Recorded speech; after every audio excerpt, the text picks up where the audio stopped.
Hello, Sangha. A couple of announcements. Our Retire Mortgage fundraiser is still on the website. All donations are matched up to $350,000. The Four Watches of the Night retreat is coming up December 28th through January 1st. It's 6 p.m. to 6 a.m., all of those nights into the morning. We're going into some deep meditation at this retreat, so definitely prepare your bodies and minds before. This will be offered on Zoom, so you can hop in and out as you wish. And last, our novena is coming up in service to the community. If there are any prayers that you would like for any loved ones, any sick persons, any losses that you've experienced, you can send requests to prayer@heartwoodrefuge.org. Again, that's prayer@heartwoodrefuge.org. Thank you.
I don't know.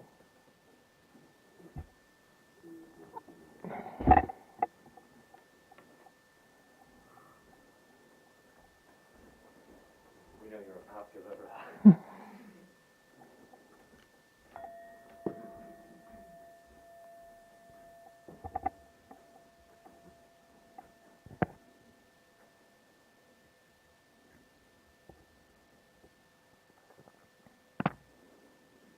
Namo tassa bhagavato arahato samma sambuddhassa.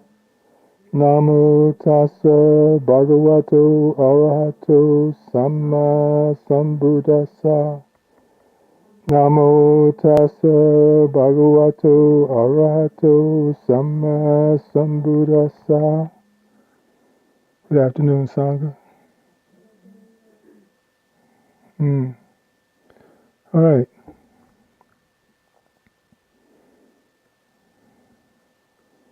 Have you been paying attention? And what I mean by that is that have you been mindful? Have you been watching the stream of consciousness as it suggests specific perceptions about what reality is about? Have you been paying attention? That's the question for yourself. I watched a news anchor last night from CNN, who was very upset because someone in the Trump White House suggested that they employ martial law to change the election outcome. And every person that he interviewed, whether it was conservative or liberal, his question to them was, what did they think about this preposterous suggestion? And I feel that that type of mind state is what is governing a lot of people out here today who are in fear of what might happen next. But our practice dictates that we do not get into speculation about what might happen or what could happen by someone outside of our own realm of control, and we realize that every person other than ourselves is out of our realm of control. We can't control our children. We can't control ourselves sometimes.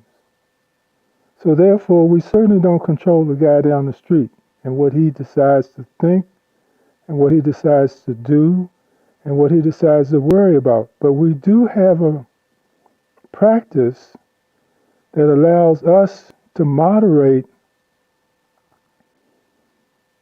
the consciousness that gives us peace or gives us frantic, frightening outcomes. So the question, we've been studying a lot on the Vajrayana practice and path and all of the wonderful and magical things that can happen when you pursue certain structures of what we call meditation. But none of it is beneficial if we don't use it in a practical sense, if we don't use it in our everyday lives, if we don't use it as we walk down the street. And so I'm wondering how many are concerned and worried about what the world is presenting as far as everything is concerned. Viruses, Republicans, Democrats, child molesters. Who's worried?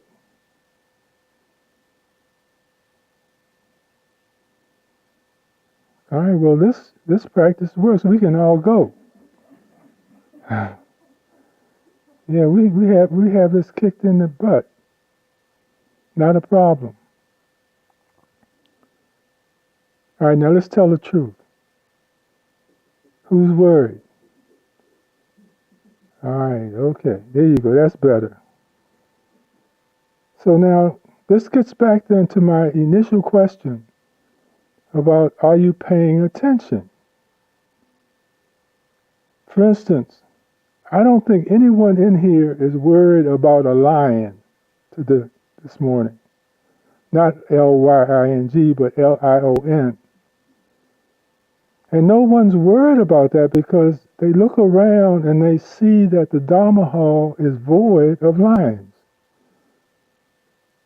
So if it's empty of lions, then why do I worry about a lion?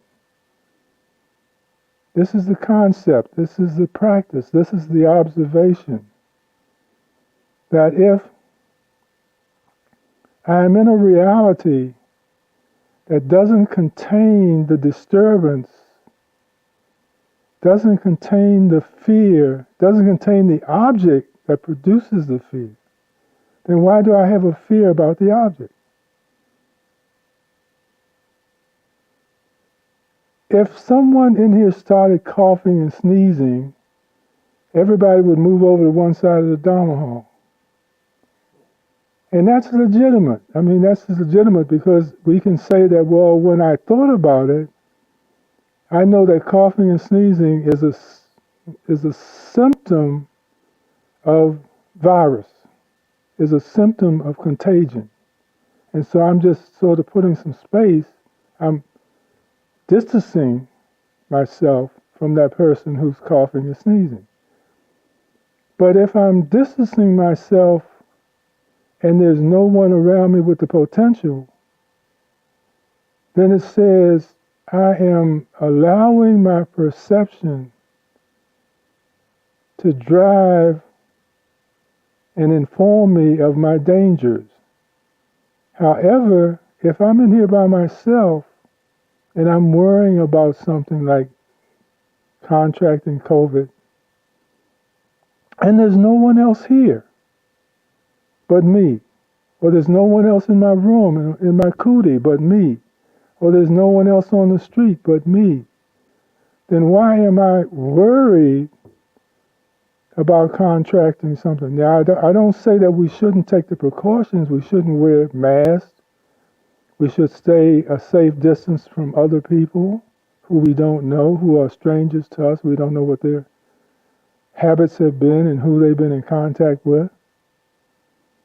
Even the fact that even though they have demonstrated to us, they being the watchdogs have demonstrated to us that because of the patterns, the habits of people who have gone to visit their relatives for Thanksgiving, we have a spike in the disease, the presentation, the occurrence of the disease. However, we see as much scramble for people getting back to their friends and family and relatives for Christmas as they did for Thanksgiving, even though Thanksgiving should have shown them that there is a direct connection between what they do or don't do and their safety as far as their family and themselves are concerned.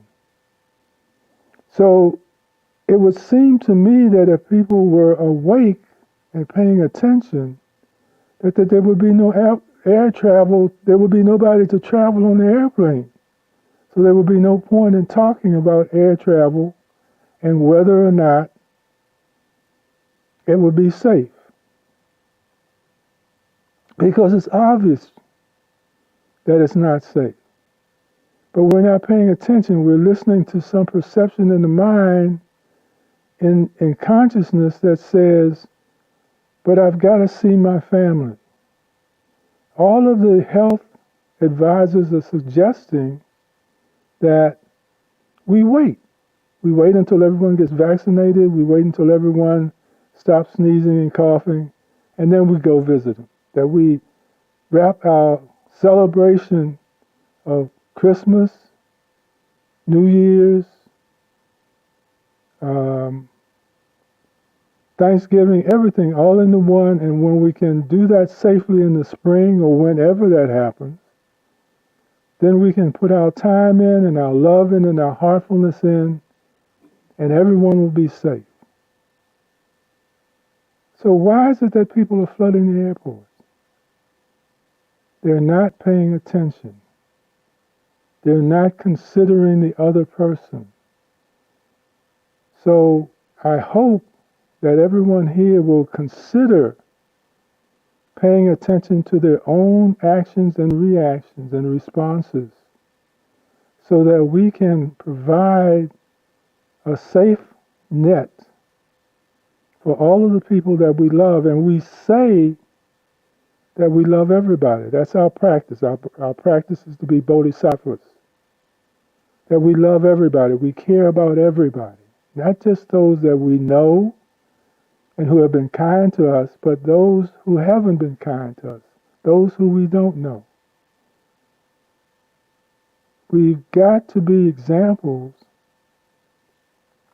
of sanity. And sanity means that we are able to conclude that in our stream of consciousness, we are always make the best choices for ourselves and for others. That we are not a danger to humankind.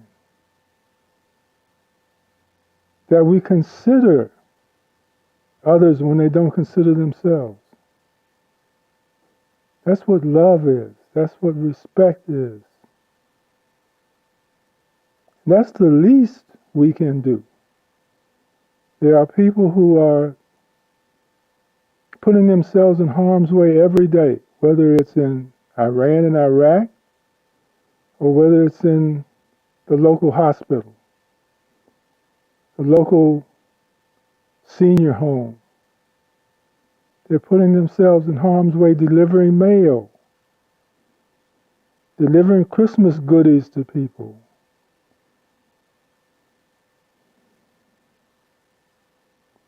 We've got to pay attention. We've got to decide what is it that I can do to make this better. And it involves developing our behavior and our ability to look at what are the factors of causation that create situations. And make the adult decision to blend into or meld into or melt into the stream of consciousness and the stream of behavior and reaction that produces cause and effect. If I do this, that happens. If I don't do this, that doesn't happen. That we must pay attention to the gifts and information that we have and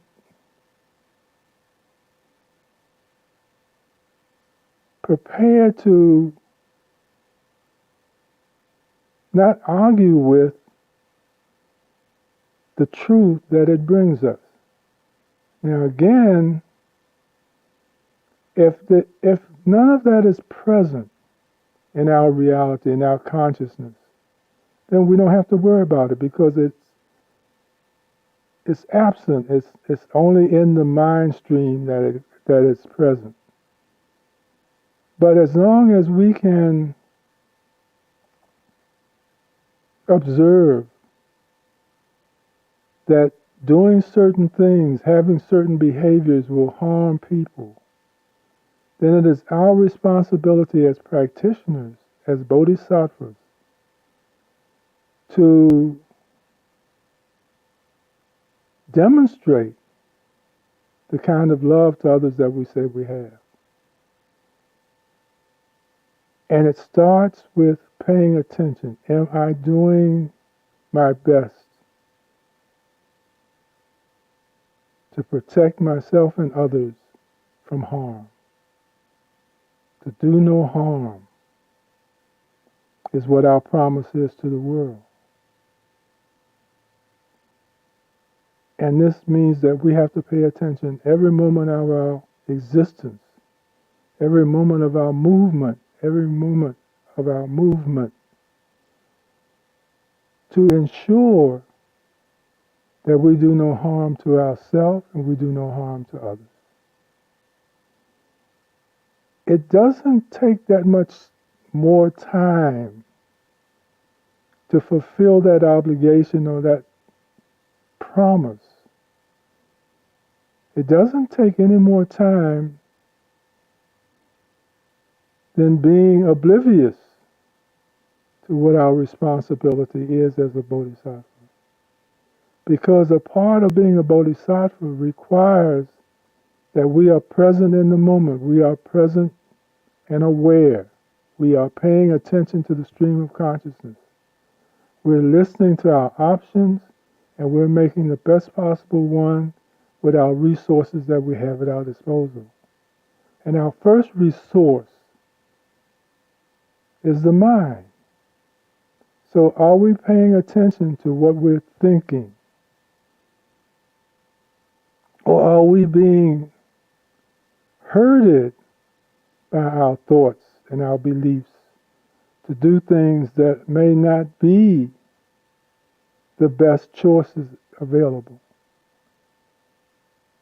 But if we're paying attention, we will see that we have connected to the best suggestion because we have reviewed all of the possibilities and all of the scenarios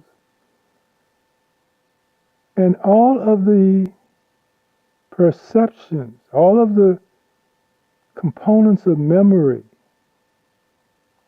that remind us of the facts that when I did this, this happened. When I didn't do this, this didn't happen. That we have that dialogue with self or non-self so that we will make sure that we do the best possible thing, that we are not reacting, but we are responding. That we're not non-caring, but we're loving. And this requires that we have a concentrated talent. That whenever there's an encouragement, a perception that arises in consciousness that tells us that we should do this or we should do that, that the first thing we do is examine the information as it presents itself.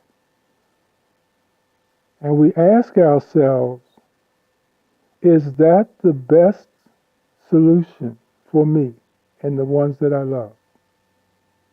And of course, after a while, it becomes easy because one of the things you do is obviously love yourself, but then as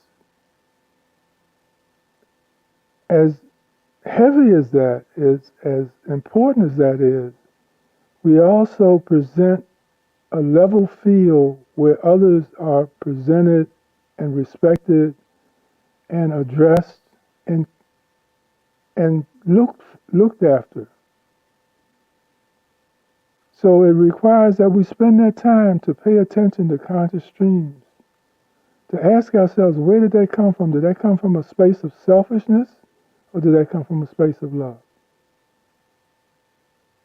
And only when we are able to filter out the selfish desires, the I want to desires, that I need to, so I don't care what anybody else needs. I don't care what anybody else wants. I want to do this. When we are able to pay attention so that we realize that we're on the side of good and justice, not on the side of fear, not on the side of loss,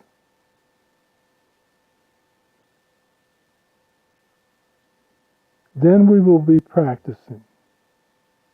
Then we will have true mindfulness because we're always in the present moment. We're always with the stream of consciousness. We're always with the moment of reality. We're always listening to the right now. So we're being informed and up to date on our decisions and our choices and the consequences of those decisions and those choices.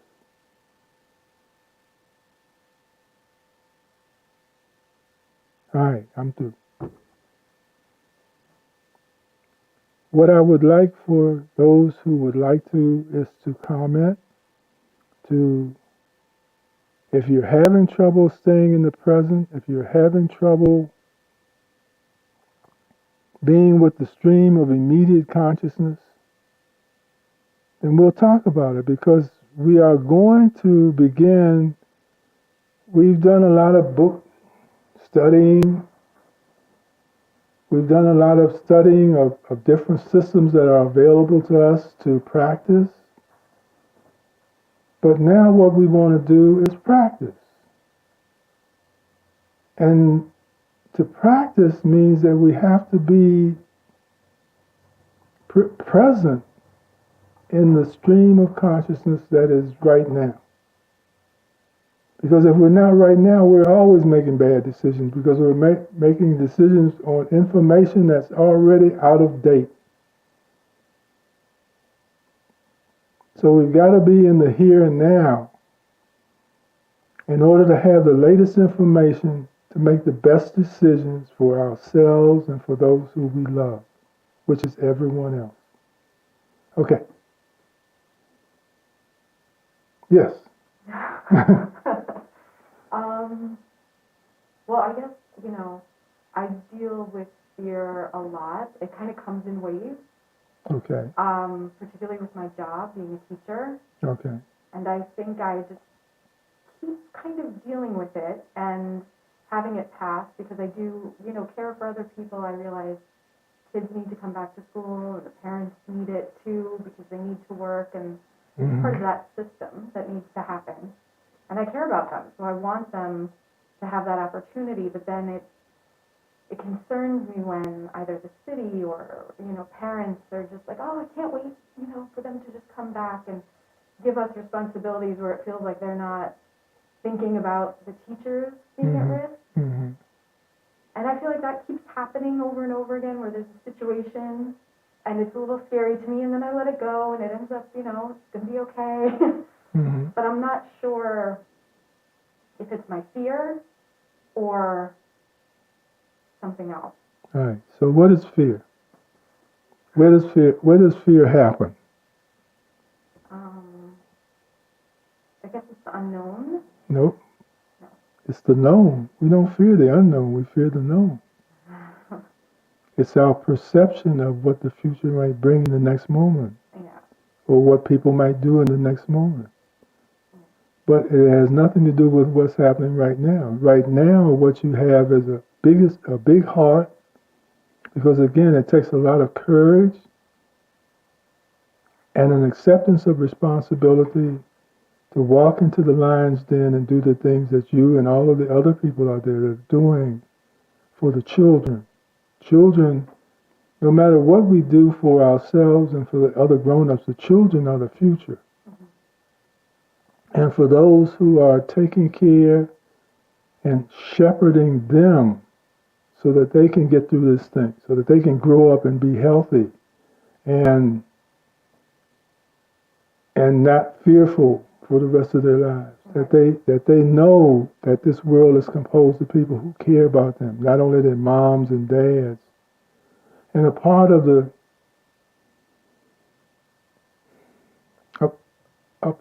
witnessing that we here have in our practice and our visits to other sanctuaries, places of suggested protection, that most of the people we meet have an issue with the fact that they didn't even believe that their parents loved them, much less the person on the corner or the teacher in the classroom. They just thought that they were somebody that was there to tell them to sit down and ask could they go to the bathroom, right? But if you are able to pay attention and realize the arising of fear, right? And then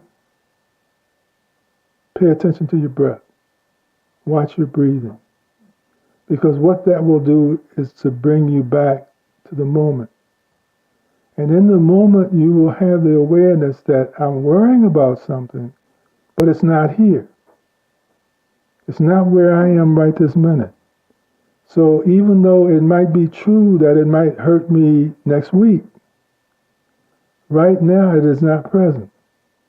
So my reality in this moment is void of, empty of this thing that I'm worried about.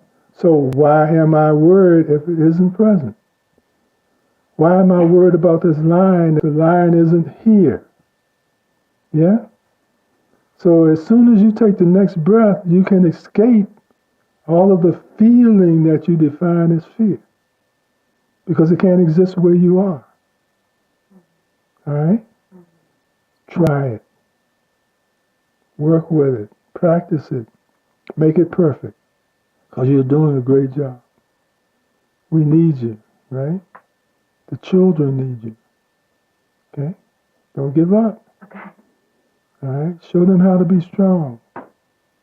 They need someone that is the example. The whole school needs someone that is an example. Might as well be you. Right? Okay. Venerable? Yes. 15 of our friends joining us on YouTube in the live chat, and there are some comments. All right. Dina says every decision has a consequence. And then she goes on to say, or as I tell my students, sometimes we can, but we don't. And she says, yes, yes, yes, the kids are the teachers, so pay attention and wash your hands, love. And then Susmita shares, every indecision in the face of fear or difficulties also has a consequence. Again, reality being conditioned.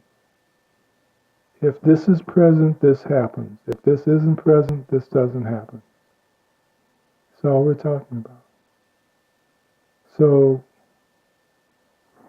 we're talking about how to behave ourselves in the present moment so that the consequences, the future consequences to ourselves and others will be a good thing. So we agree with all of them, and I want to say hello, and Dina, you got my love. Okay. Who else? similitude at the moment. Yes, Juju. Glad that you made the distinction between reacting and responding, because it's perfectly appropriate to respond to things like perhaps letting the officer who killed George Floyd walk away. If there hadn't been a response in the streets, that might have happened. But the fact that there was a response made sure that the officer was held accountable. Mm-hmm. Same thing with the president talking about imposing martial law and seizing voting machines in 5 different states. Mm-hmm. You know, reacting to that doesn't do any good, you're right. But responding to it could do a lot of good. There have been several things proposed by the Trump administration that caused such an uproar that they had to back off. So, responding could be good.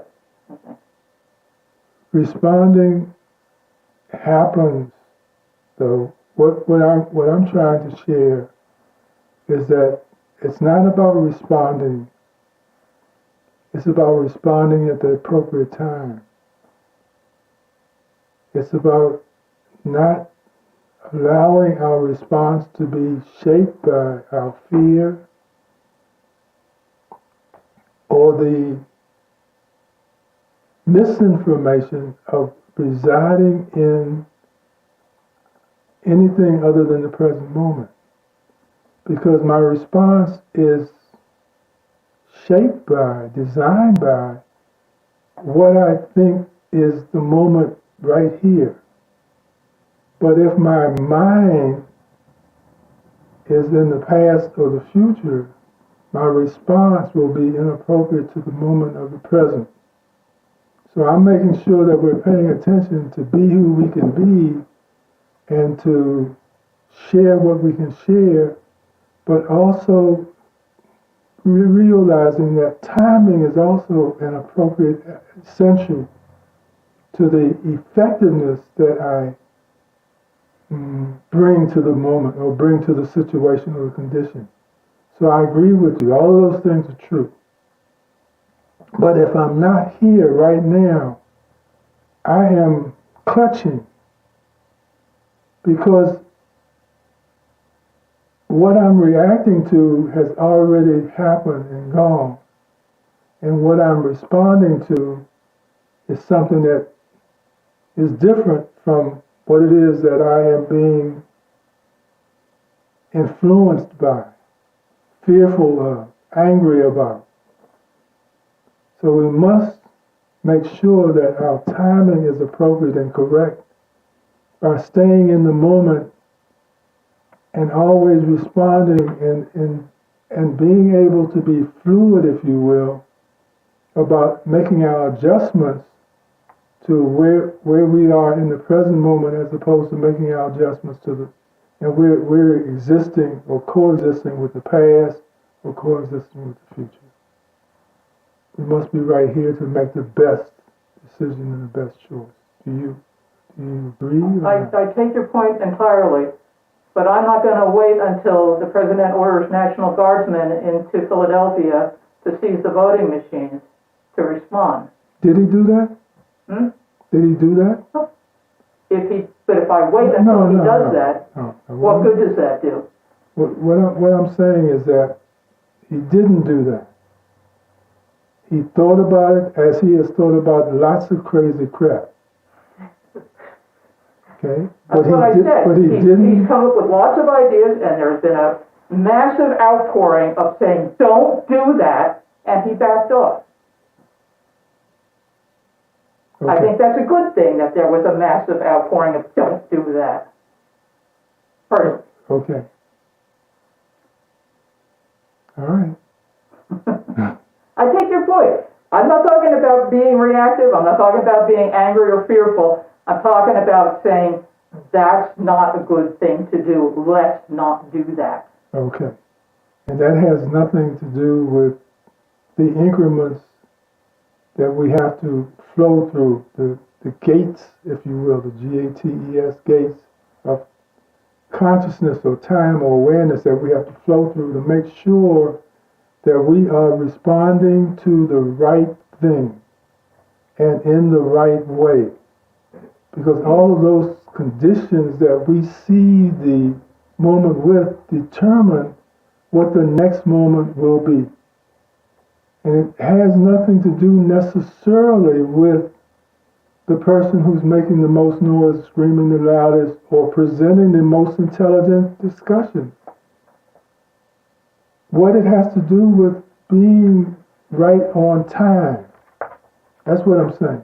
I'm not saying don't say, I'm not saying don't do, I'm saying but make sure that you're on time. Make sure you're paying attention and responding and reacting to what is happening right now as opposed to what happened a moment ago.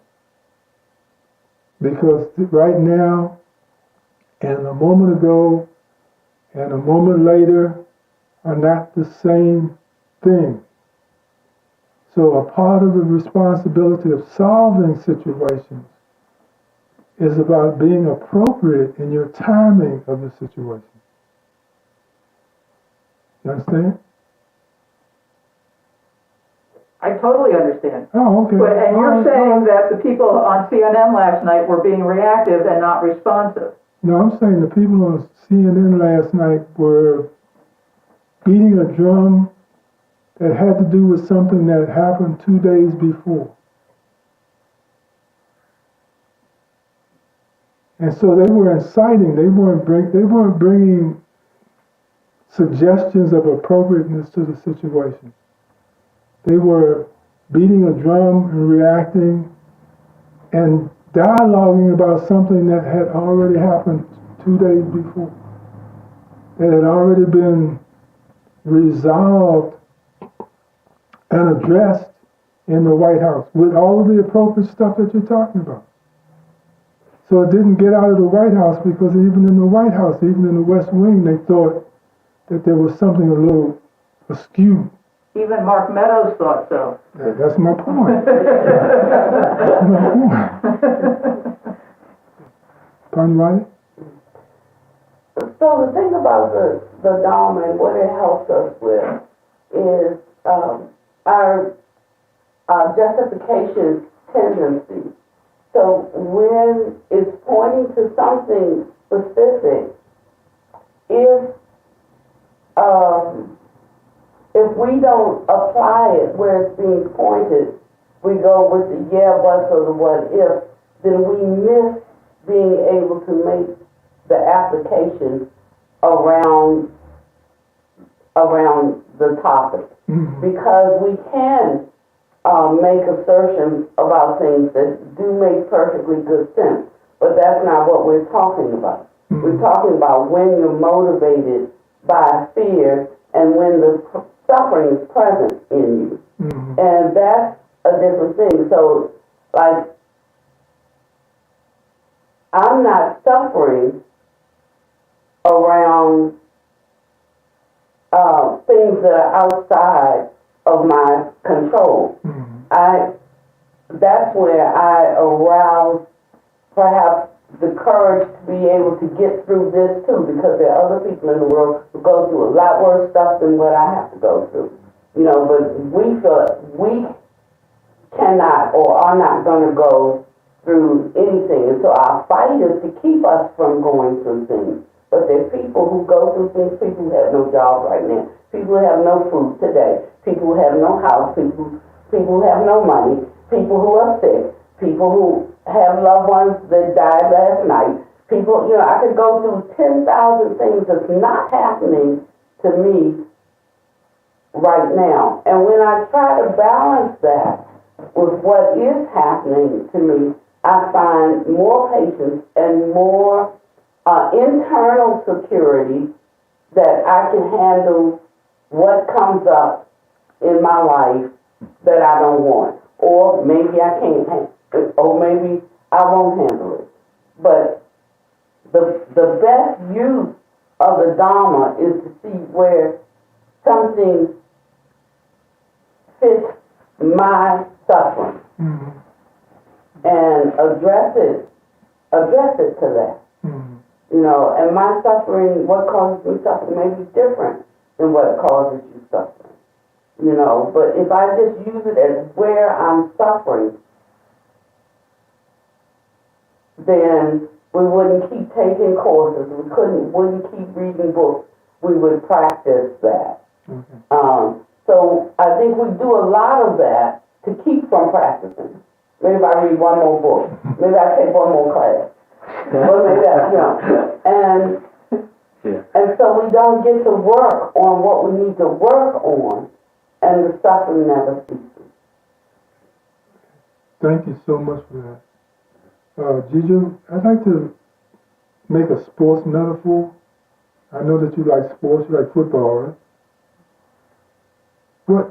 What I'm speaking on, again, is timing. Not action, but the timing of that action. When it will do the most good for everyone involved in the situation. And so we talk about a football game and we have a running play. And the quarterback hands it off to the halfback and he goes through a certain hole that's designed in the play and blah, blah, blah. And what we know about that experience is that when everyone is right at the place that they're supposed to be at the right time they're supposed to be there, that there's more success in the outcome than when they just go hype and everybody kind of runs around and does what they were trained to do or what they practiced to do, but because they are sloppy in the sense that they're not crisp in their operation and their connection, the result of the play is not the same. I'm not as good as making sport metaphors as you are, but you understand what I'm saying, right? I do, because that hole's only going to be there for a second, right? And it's only going to be there if the offensive linemen do the right things at the right time. Well said. Well said. I'm going to start watching football with you. But the point is, or my point was, that in all situations, when the timing is just right, the best outcome will flow out of the actions and intentions of everyone involved in the thing.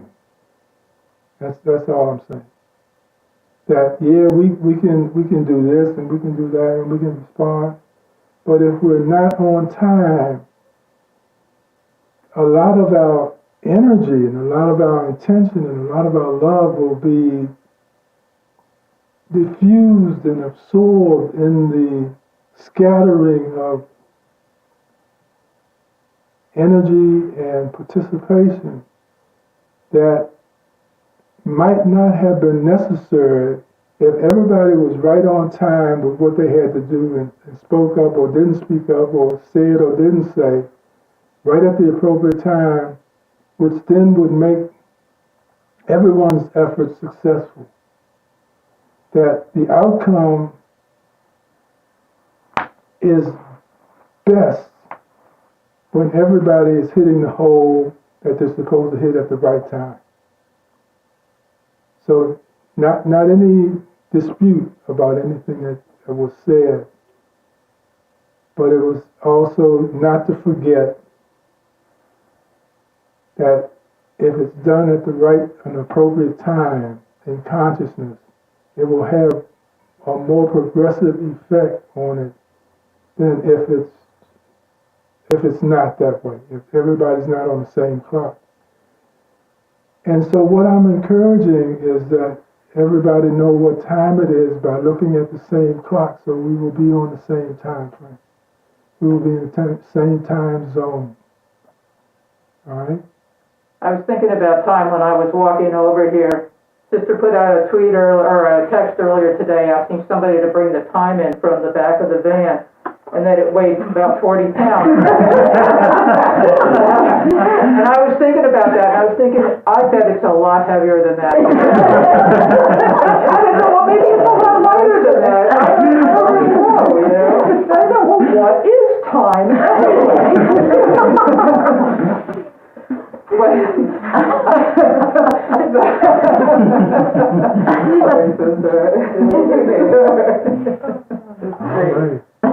You'll we go. It's complicated. You know, I mean, like, Pannadipa talked about people who have no homes. The eviction moratorium is going to expire on December 31st, right? What's the right time to do something about that? Do we get in touch with Congress right now and say, keep the eviction moratorium for another 6 months?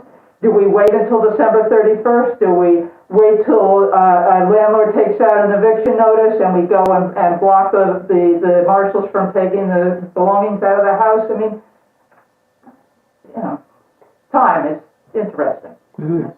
So the Buddha said he teaches one thing only, suffering and the end of suffering.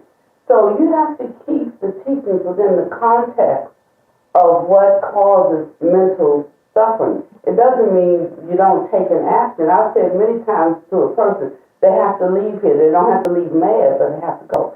You know, and so there's a difference in reacting or acting. Let's leave the re out. Acting from your place of suffering as opposed to reacting from your place of clear seeing and clear knowing.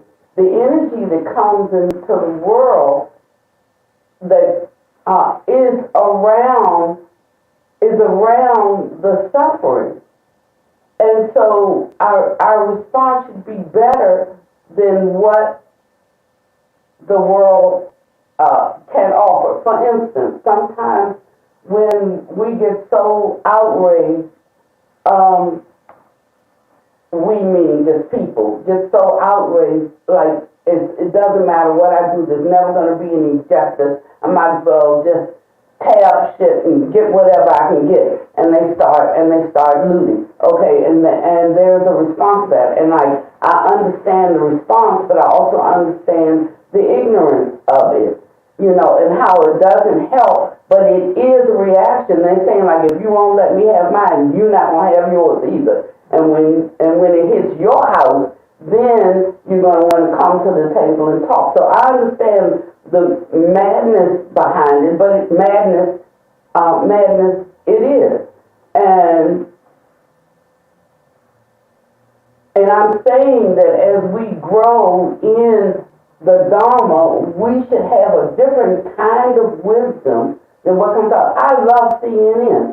I watch it all the time, but I recognize CNN is as biased on my spectrum, towards my spectrum, as Fox is towards somebody else's.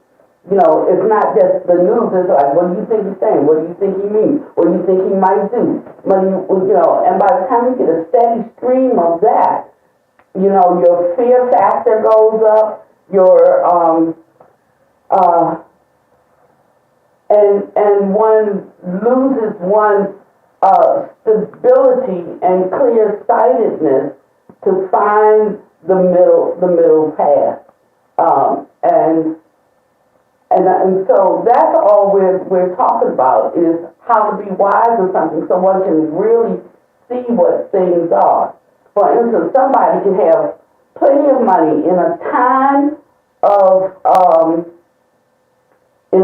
of famine, in a time when there's no jobs, in a time when, you know, and yet they're angsty about what we're going to do, knowing that they've got enough to eat for 2 years, you know, but have not a minute of peace because their mind has already programmed how life should be, and that ain't happening at the minute, you know. And so I'm just going to go nuts over this because I can't make it what it is, and then cause other people suffering too. Because the steadiness of mind and the capacity to look at the full spectrum is not there. So he's encouraging expanding and developing our capacity to see the full spectrum, to see exactly where we are and what is a reasonable expectation at this time, in this condition, and respond from that.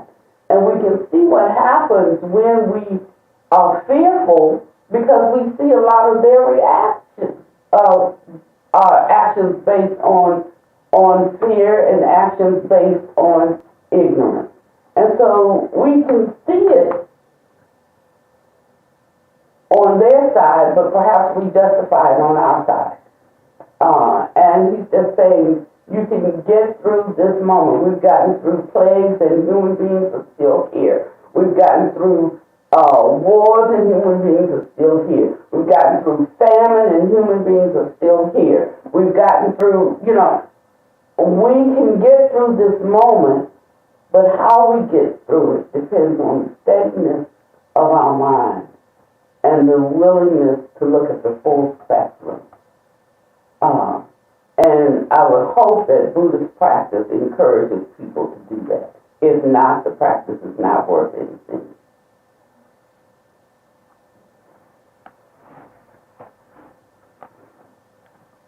All right. Thank you. Anyone else?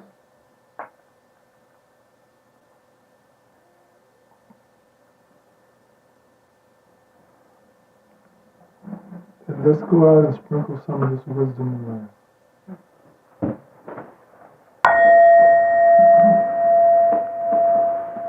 And this is not to look at anybody else's pet peeve. You know that, right? This is looking on. I got my pet peeve. And so when I hear the Dhamma, I let it hit me right at my pet peeve. So how can I think it's the medicine to get me through my pet peeve. And if we use it in that way, it really, really, really can help. It can soothe the heart, a fearful heart and an outraged mind. May all beings be liberated from suffering. May we be well. May we be happy. May we be peaceful. Thank you all for your comments, your input, your wisdom, your knowledge, your love, your caring. And we'll just keep doing this every day until it's over.